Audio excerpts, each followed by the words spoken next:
couple of additional stories. This was sent to me by the Copping family, Robert and Cynthia. They wrote, my husband Robert and I purchased our ranch northwest of Marana, Arizona in 1995. In 2000, President Clinton proclaimed the Ironwood National Forest, the Ironwood Forest National Monument, which now surrounds our ranch. We spend 6 nights a week there, just the two of us.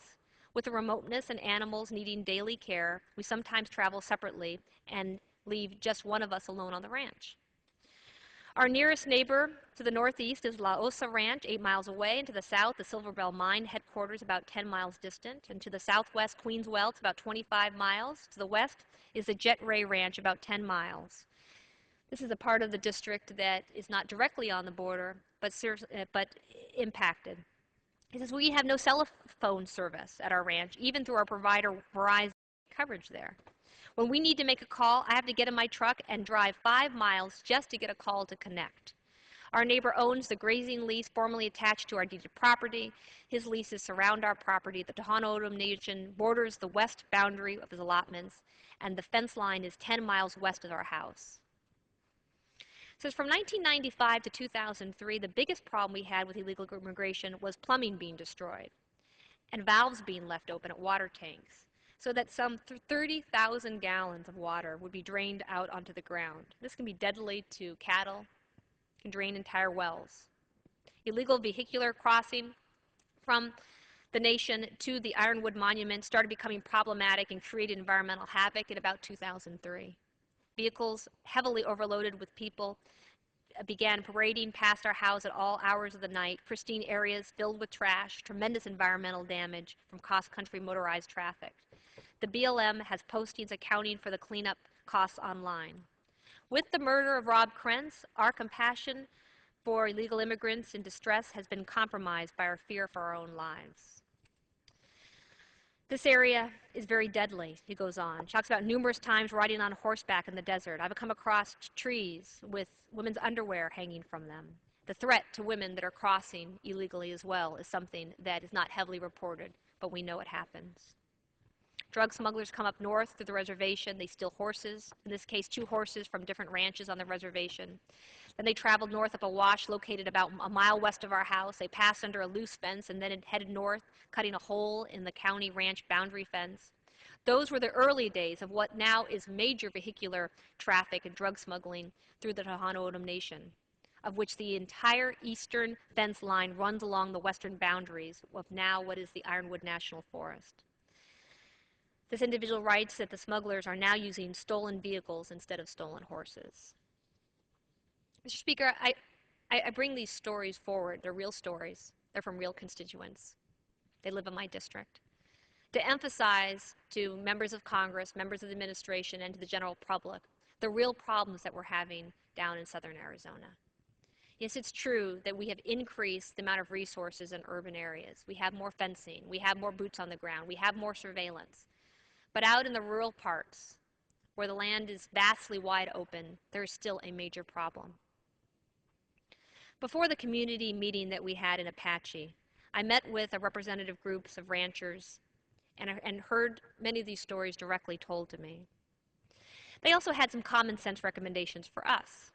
And these were recommendations that I included in 2 letters to the President of the United States and to the Secretary of the Department of Homeland Security. At that time, I called for the immediate deployment of the National Guard to the U.S. Mexico border. And I asked that 5 additional measures be taken to address the increased amount of violence and to assure the residents that we would step up to provide the protection that they are entitled to receive from the federal government. I urged the President and the Secretary to deploy more Border Patrol agents. I looked at the budget that was being proposed by the administration to cut agents, and that was absolutely wrong.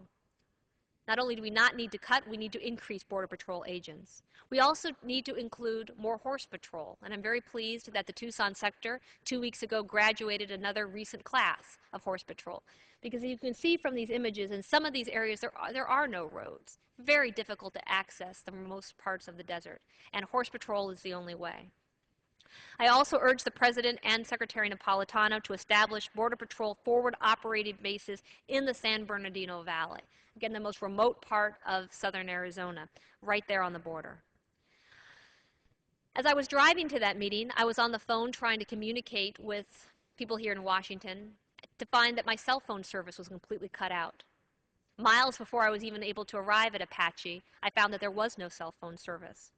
So I've urged the President and the Department of Homeland Security to improve telecommunications among law enforcement agencies and among residents as well. We need more cell phone towers.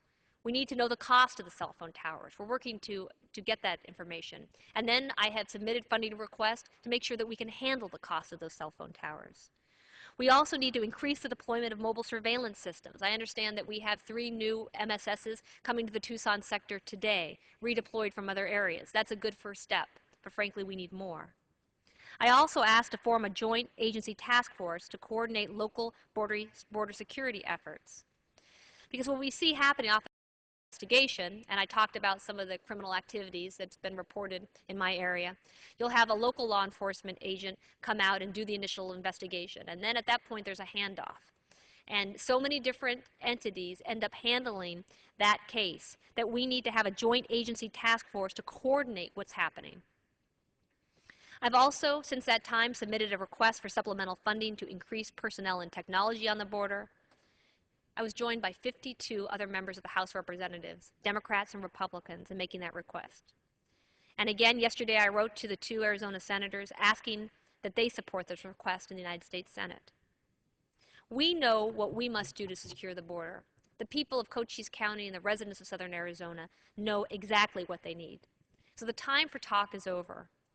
The people that I represent, the people that are American citizens that live on the front lines of this problem, they deserve an answer. We need to stop the drug cartels and the violence that they bring. And this will, in fact, not just help my constituents, but help everyone across the country.